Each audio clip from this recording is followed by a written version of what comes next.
오늘 우리 함께 보실 말씀은 시편 13절에서 18절까지입니다.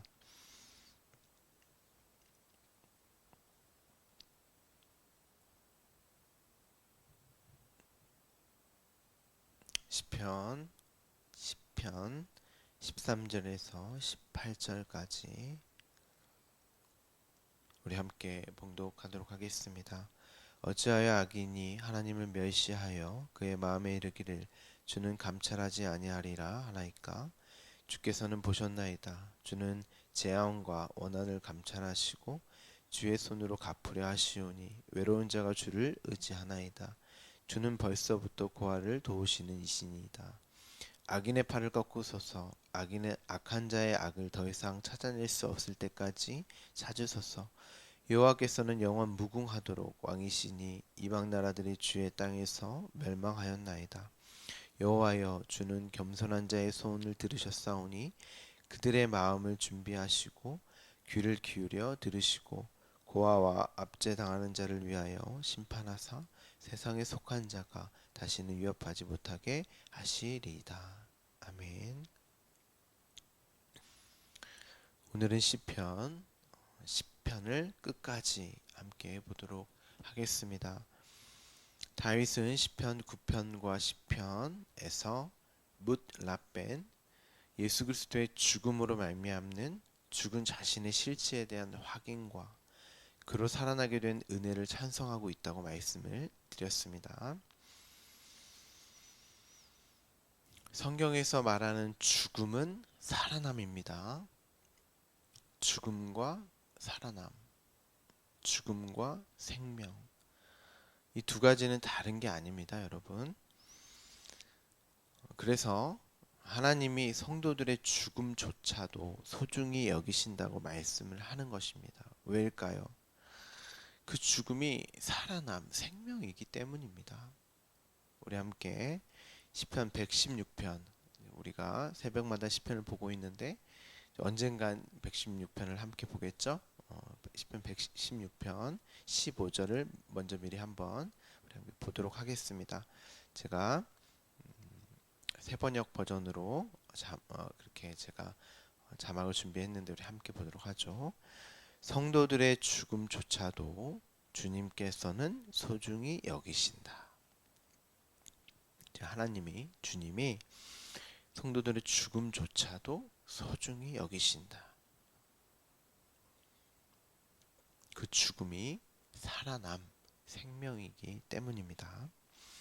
여기서의 죽음은 육적인 죽음을 말하는 것이 아니라 우리가 어제 보았던 것처럼 내가 하나님처럼 되어서 하나님과 관계하지 않고 하나님이 없어도 살 수 있다고 하는, 하나님 없이도 살 수 있다고 하는 스스로를 자신의 주인으로 여기며 사는 그러한 삶을 추구하고 목적 삼아 사는 그 육적 자아의 죽음을 말하는 것입니다.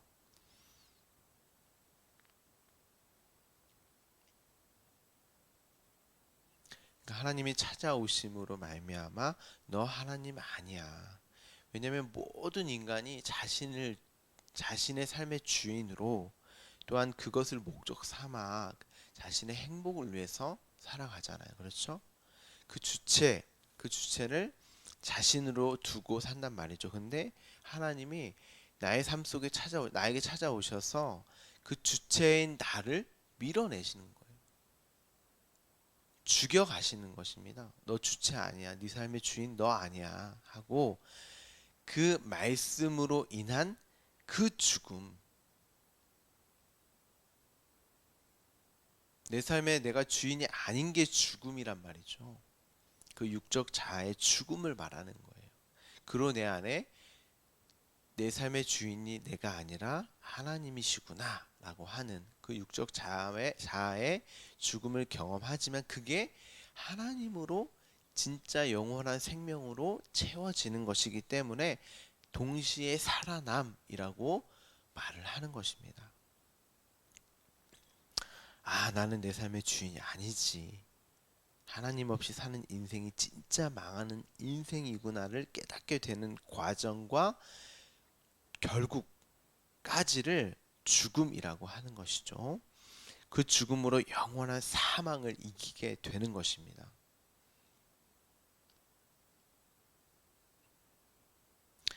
그렇게 하나님이 성도들의 죽음조차도 주님께서는 소중히 여기신다고 말씀을 하시는 것이죠. 그 죽음조차도. 그러니까 여러분들이 육적 자아의 죽음을 경험케 되는 그 사건, 상황, 그런 일들이 일어나게 될 때 우리는 감사하며 찬양할 수 있는 거예요. 다윗이 시편에서 내내 하는 감사와 찬양이 그러한 찬양입니다. 저 하나님 없이는 살 수 없어요. 저로 사는 것이 망하는 길입니다 하고 그 악인의 길, 악인의 모습을 계속 나열한 다음에 하나님 이 악인, 그게 자신의 모습이었잖아요. 그 악인의 모습을 계속 나열하면서 하나님이 이 악인, 나로 사는 그것은 죽어야 마땅한 것입니다. 죽여주시옵소서. 오히려 그런데 하나님, 그로 말미암아 제가 영원히 사는 그 하나님의 자녀의 신분됨이 늘 확인되어집니다 하고 하나님을 찬양하고 찬송하는 것입니다. 그런데 그 육적 자아의 그 죽음으로 죽어져가는 그 삶을 그 어느 누가 온전히 감당할 수 있겠습니까, 여러분? 그 죽음조차 죽을 수도 없지만 그 죽음의 과정 또한 감당할 수 있는 사람은 인간은 아무도 없습니다. 그래서 예수님이 수고하고 무거운 자들아 다 내게로 오라. 그러면 쉼을 얻으리라 라고 말씀을 하신 거예요.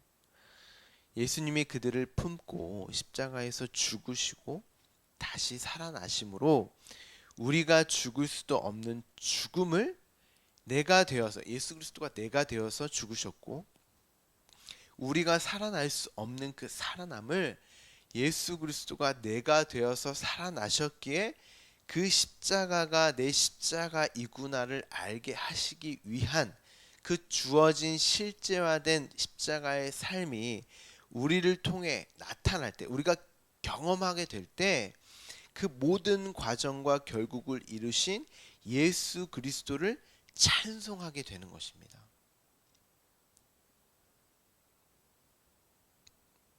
나는 죽을 수도 없고 살아날 수도 없고 그 모든 과정을 내 힘과 능력으로는 도저히 살아갈 수 없기 때문에, 근데 성경에서 예수 그리스도가 이미 시작하셨고 그 과정도 이루셨고 그 결국 완성도 다 이루셨고 그로 너희는 그 과정과 결국까지가 주어졌기 때문에 너희 삶 속에서 그 일이 일어날 때 하나님을 찬송하라고 하는 것입니다. 예수님 앞에 나오기만 하면 된다는 거예요. 그런데 그 나오게 됨도 하나님이, 예수님이 찾아오시잖아요. 예수님이 다 내게로 오라 이렇게 말씀하시는 건 내가 너에게 이렇게 왔잖아.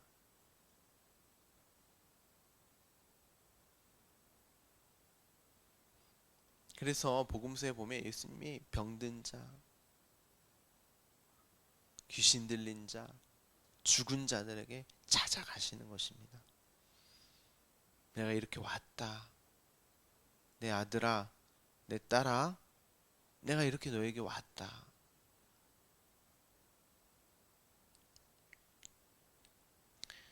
그로 예수가 찾아오심으로 말미암아 우리에게 허락된 쉼을 누리라는 것입니다.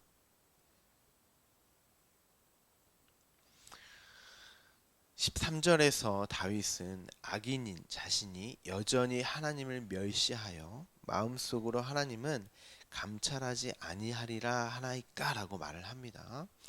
여기서 감찰하다라는 뜻은 모든 것을 다 아시고 능치 못함이 없으신 전능하신 하나님이 어찌 악인인 제가 하나님을 경멸하여 하나님은 벌을 주지 않는 분으로 여기며 살도록, 그냥 그렇게 살도록 내버려 두십니까? 하고 하나님께 묻는 것입니다. 앞서 여호와여 일어나소서, 하나님이여 손을 드셔서 이 가난한 자를 잊지 말라고 다윗이 말을 하지 않았습니까?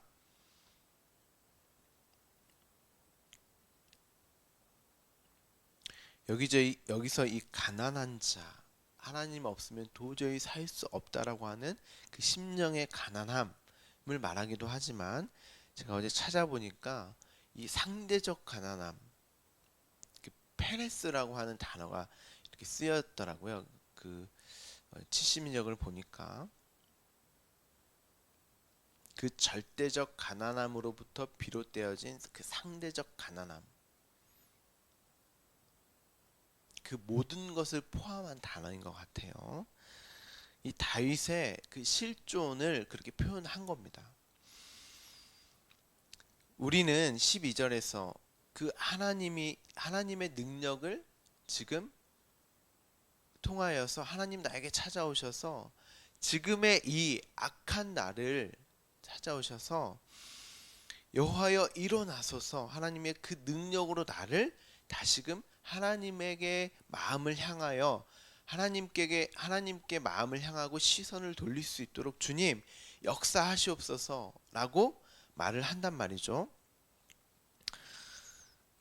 그런데 우리는 이런 구절을 대할 때 가난한 자를 어떤 육적인 나, 약하고 연약한 나로 그렇게 상정을 하고, 그렇게 하나님의 도움을 받아야 하는 나로 그렇게 상정을 하고, 악인은 나와 전혀 상관이 없는 내 밖의 존재로 나를 괴롭히고 나를 못 살게 하는 어떤 사람, 또는 나를 힘들게 하는 사건화된 어떤 일을 떠올리죠.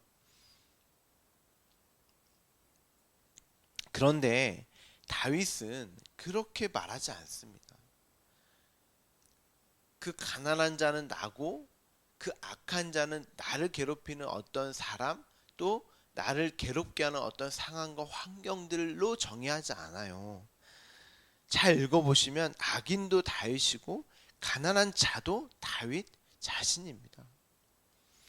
14절에 주께서 보셨습니다 라고 말을 하잖아요. 뭘 봤을까요? 하나님께서 다윗이 행한 모든 행위와 마음까지를 다 보셨다는 말이에요. 그로 재앙과 원한이 떨어져야 할 대상은 자신이란 말이죠. 또한 주를 의지하는 그 외로운 자, 하나님을 떠나 하나님인 아버지를 상실해버린 고아 또한 다윗 자신이란 말입니다.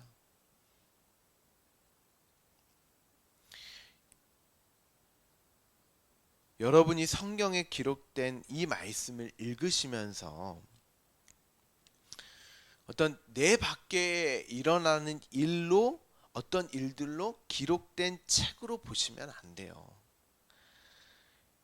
성경 말씀은 1차적으로 내 안에 일어나는 일이고, 내 안에 일어나는 일들을 보다 쉽게 설명하기 위하여서, 이해하도록 하기 위하여서 나에게 주어지는 것이 세상이고 역사라는 것을 이렇게 이야기하는 거예요.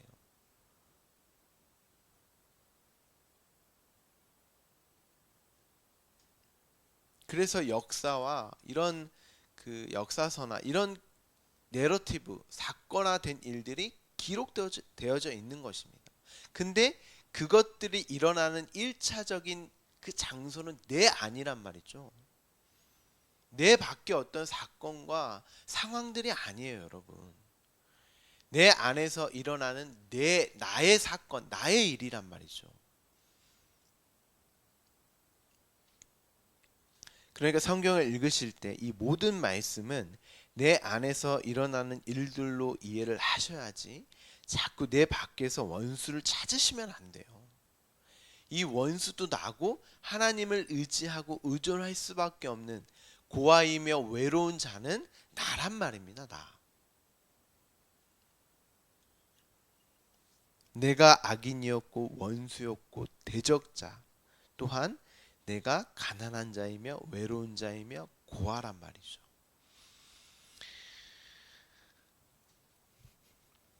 하나님이 찾아오심으로 말미암아 나를 똑바로 보게 하니까 악인이며 원수였던 대적자였던 나를 자신이 가난한 자로 하나님의 사랑과 보살핌을 받아야 하는 고아로 이렇게 보여지는 것입니다.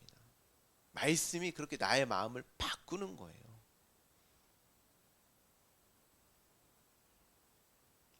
그 말씀으로 말미암아 진짜 나의 모습을 보게 하시는 거죠. 보게 되는 거예요.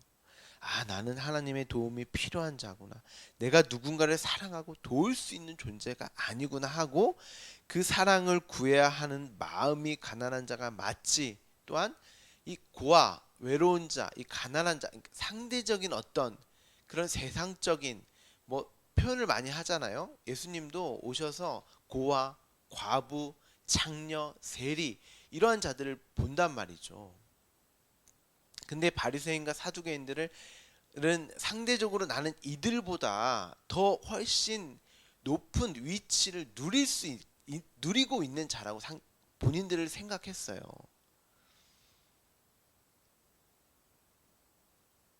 근데 성경은 상대적인 이 자들, 이 고아요, 가난한 자요, 과부요, 이런 세리들, 당대의 죄인들로 조차도 나는 그들보다도 말도 안 되게 가난한 자이고 그들처럼 그러니까 표피적인 어떤 시대적 상황으로 봤을 때 이들보다 나는 높은 위치에 어떤 내 스스로를 여기고 나를 상정할 수 있는 자가 아니라 나는 이들과 동일한 자구나. 아니, 나는 이들보다 더 낮은, 더 악하고 추한 자구나.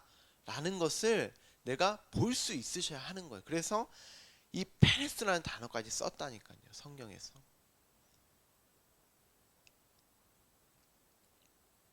절대적 가난이 뿐만 아니라 상대적 가난 또한 나에게 있어서 볼 수 있는 자여야 한다는 거예요.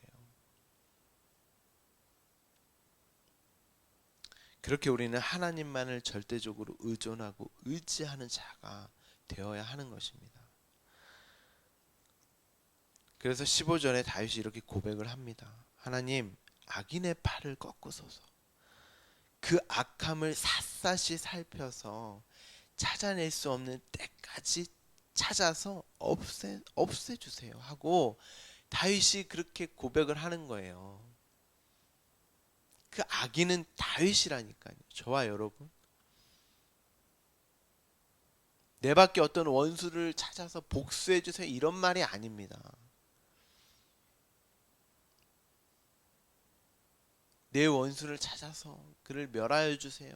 그에게 있는 악을 찾을 때까지 찾아서 없애주세요. 이런 말이 아니라 내 안에 있는 그 나 하나님을 대적하고 원수였던 그 악한 그 죄 덩어리인 나를 찾아오셔서 찾을래야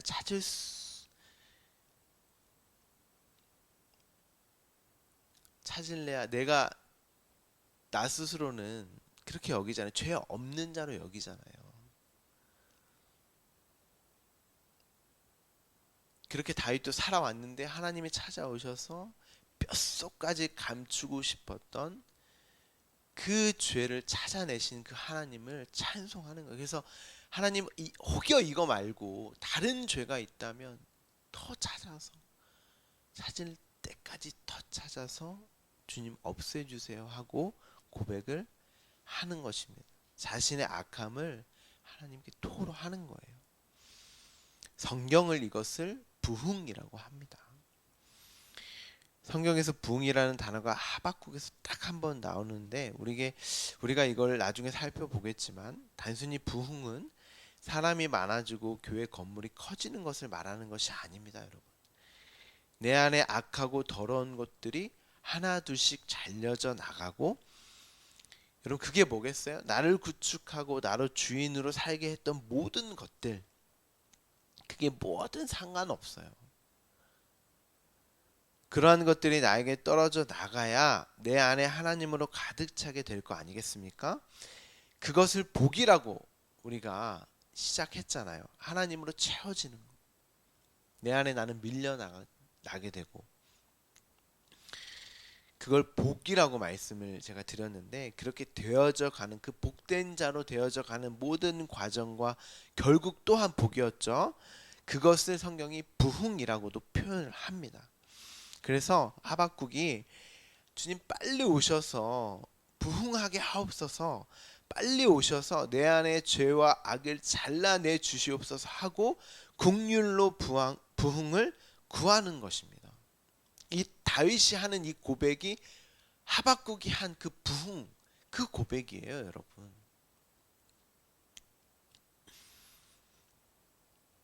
내 안의 악을 더 이상 찾아낼 수 없을 때까지 찾아서 없애주세요 하고 지금 다윗이 부흥을 긍휼로 구하고 있는 거예요. 이 시편 말씀은 다윗의 고백만이 아니라 저와 여러분의 고백이라고도 말씀을 드렸습니다. 그래서 내 안에 죄가 악함이 발견되었을 때, 아니 내가 알지 못하는 그 죄까지도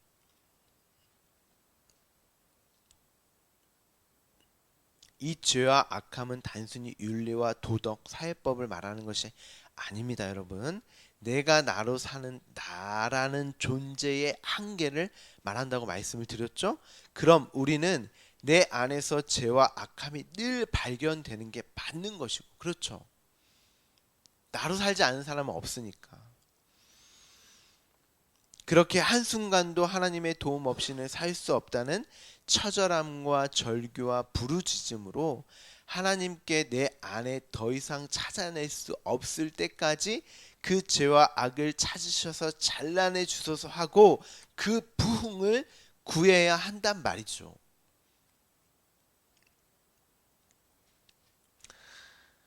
그런데 하나님을 믿는다고 하는 사람들을 보면 오히려 자신으로 살 수 있도록 기도하고 예배하고 있으니 이 얼마나 지금 잘못 가고 있습니까? 저와 여러분이. 우리가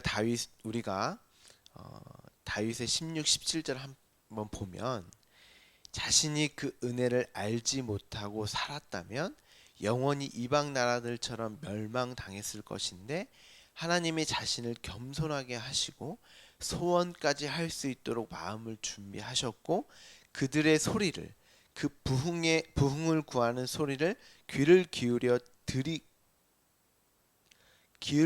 기울여 듣고 있다고 이렇게 고백을 합니다. 하나님께서. 또한 18절에서 그로 고아인 자신에게 아버지가 되어 주셨고 고아로 자신의 삶을 책임지며 살아야 했던 수고하고 무거운 짐으로 억눌려 살면서 행했던 모든 것들을 십자가로 변화하여 주셨기에 심판에서 벗어나게 되었으며 그로 더 이상 그 수고하고 짐으로 주어지는 억압을 받지 않는 자로 살게 되었다고 고백을 하는 것입니다. 이 모든 것이 예수 그리스도의 십자가의 죽음, 그 뭇라벤의 죽음으로 주어졌다는 사실로 감사와 찬송을 하며 마무리를 하는 것이죠. 오늘도 저와 여러분이 뭇라벤, 그 예수 그리스도의 십자가로 주어진 자녀의 삶을 사시면서 수고하고 무거운 나라는 짐에서 벗어나 하나님 아버지의 사랑 안에서 참된 자유를 누리시기를 간절히 소망합니다. 이렇게 해서 시편 9편과 시편 10편을 이 하나의 시편을 오랜 시간 동안 함께 보았습니다. 오늘도 그 하나님의 사랑으로 나 자신을 볼 수 있는, 그리고 그 은혜와 긍휼과 사랑이 넘치는, 하나님의 사랑이 넘치는 그 하나님의 누림이 되는 귀한 하루를 보내시기를 간절히 소망합니다. 기도하겠습니다.